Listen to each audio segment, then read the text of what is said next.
This is Steve Robbins. Welcome to the Get It Done Guys quick and dirty tips to work less and do more.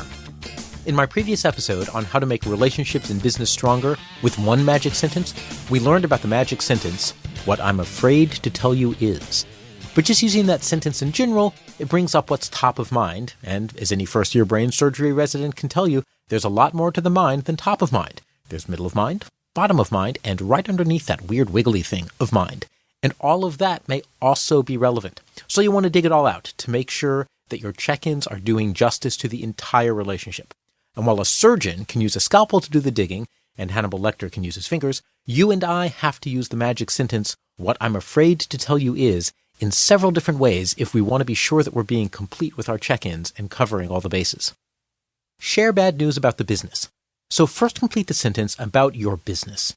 It can be scary to be the bringer of bad news. In ancient times, people would be drawn, quartered, and skinned alive for bearing bad news. In modern corporations, we're better than that. We welcome bad news, and we deeply appreciate the ability to take early action on worrisome trends.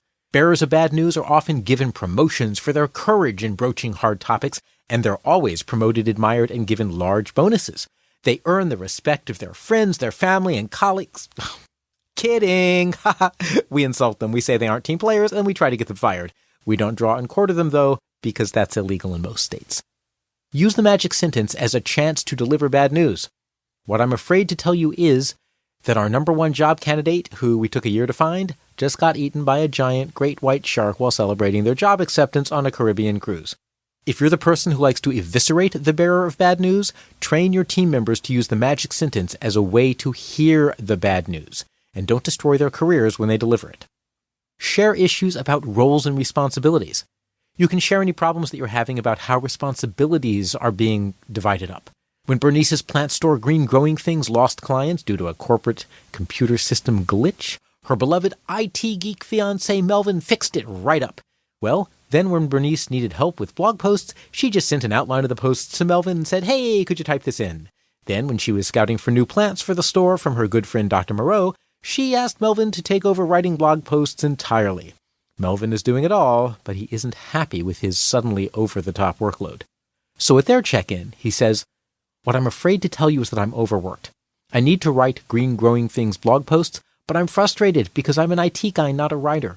I can fix your system, but someone else needs to do the writing." Well phrased, Melvin. There's no blame. He's named his feelings and he's delivered the information in a neutral voice tone. For tips about how to phrase your check-in, see part 1 of this episode. Share interpersonal issues so that you can smooth out your relationship. If your magic sentence colleague is someone who you're friends with, or schmoopies with, use that check-in to bring up relationship problems so that you make sure you stay friends or schmoopies. During these check-ins, it's totally okay to feel different kinds of issues that you might have interpersonally. You can share reservations about how you approach your project or business. You might tell a business partner, "What I'm afraid to tell you is, I think your decisions about company direction are sending us in the wrong direction." If Melvin finds Bernice's autocratic delegating style a bit off-putting, this is where he can bring it up. Bernice typically tosses Melvin an article through email with a one-sentence note, assuming that he's okay to take on another project. Melvin is starting to feel resentful. He thinks perhaps he's being taken for granted. But it takes a lot of work to keep the Green Growing Things system up and running, and he wishes that she would show him a little bit more appreciation. So Melvin can use this to frame his next check-in. "What I'm afraid to tell you is that I feel hurt you assume that I can take on another task. If you could just tell me you appreciate the work I've done so far, I'd feel so much better about going at 110%. Limit yourself to 1 or 2 issues at most in a given check-in. You may find that there are a gazillion things you want to bring up in a single check-in. Don't. Please, don't. The magic sentence makes a difficult communication easier, but it's still fraught with the emotion that made it difficult in the first place. You don't want to overload your buddy. Make your requests for improvement manageable. Other people need time to process constructive feedback, so give them a little to chew on at a time. If you have a backlog of issues, handle a couple of them at each check-in. It may take a few weeks, but the backlog will eventually empty out, and then regular check-ins will keep issues getting solved as they come up. And lastly, don't try to resolve and fix everything right away. You might be tempted to jump right in on the issue and fix it, but like a fine dark roast free trade coffee, sometimes a little percolation makes all the difference. Once you've raised an issue, decide together on a solution or schedule another meeting to make a plan to deal with the issue. You can even both go away for a day and think about what the other person said. This is just about surfacing potential problems before they become problems. But that doesn't mean that they're going to happen right away. Since you're identifying the problems when they're still mainly just an uncomfortable feeling, you have time to figure out how and when to address them properly.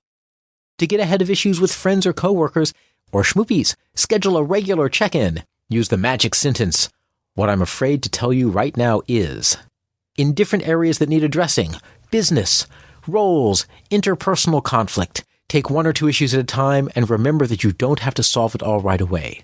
Knowing is half the battle.